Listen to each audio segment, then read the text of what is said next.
I told Mr. Washington I wanted to become a disc jockey. Someone asked me to tell this story. And he said, Les Brown, he said, if you want to do anything worthwhile in life, you've got to be hungry. And so I started working to develop myself. He said, I want you to practice every day being a disc jockey. I said, but I don't have any job now. He said, it doesn't matter. He said that it's better to be prepared for an opportunity and not have one than to have an opportunity and not be prepared. So every day I was working to develop myself. And that's what you must do.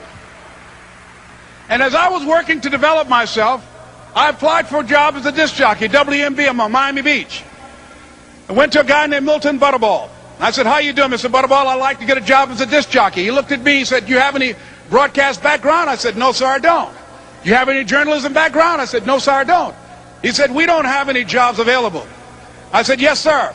I went back to Mr. Washington and I told him. He said, don't take it personally.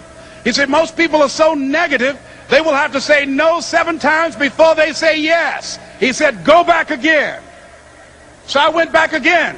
I said, how you doing, Mr. Butterball? My name is Les Brown. He said, I know what your name is. What do you want? I said, I'd like to know whether or not you have any jobs as a disc jockey, sir. He said, didn't I just tell you yesterday we didn't have any jobs? I said, yes, sir, but I know whether or not somebody got laid off or somebody was fired, sir. He said, no one was laid off or fired. Now get on out of here. I came back the next day. Hello, Mr. Butterball, how are you? He said, fine, what do you want now? I said, I'd like to know whether or not you got any jobs, sir. Didn't I tell you the last 2 days we didn't have any jobs? I said, yes, sir, but I don't know whether or not somebody got sick or somebody died, sir. He said, no one got sick or died. Now don't come back here and throw me out again. I came back the next day like I was seeing him for the first time. I said, hello, Mr. Butterball, how are you? He looked at me with rage. He said, go get me some coffee. I said, yes, sir.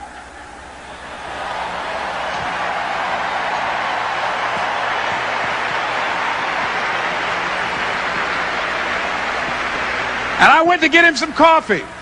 After a while, I would give their lunch and dinner, and I would go in the control rooms and take the disc jockeys their food, and I would not leave until they would ask me to leave.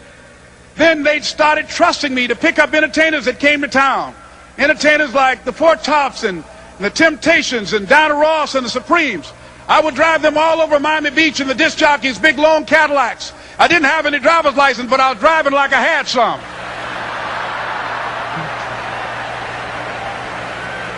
And one day, one Saturday afternoon, while I was at the radio station, a guy named Rock was drinking while he was on the air.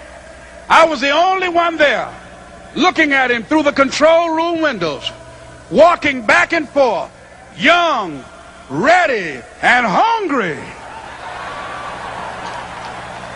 I was saying, drink, Rock, drink. Drink, Rock. I'd have gone to get him some more if he'd asked me to. Pretty soon the phone rang, and it was the general manager.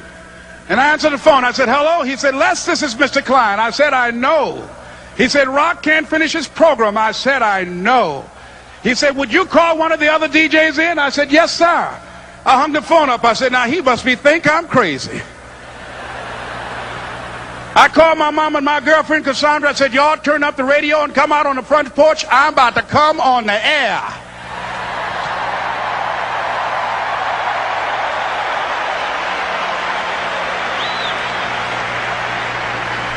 I waited for about 20 minutes, and I called him back. I said, Mr. Klein, I can't find nobody. He said, young boy, do you know how to work the controls? I said, yes, sir. He said, go in there and don't say nothing here. I said, yes, sir. I couldn't wait to get behind those controls. I put on an old Stevie Wonder record called Fingertips. I sat down behind that turntable. I said, look out, this is me, LB Triple P. Les Brown, your platter playing papa. There were none before me, and there will be none after me. Therefore, that makes me the one and only. Young and single and love to mingle, certified, bona fide, indubitably qualified to bring you satisfaction, a whole lot of action. Look out, baby, I'm your love man. I was hungry.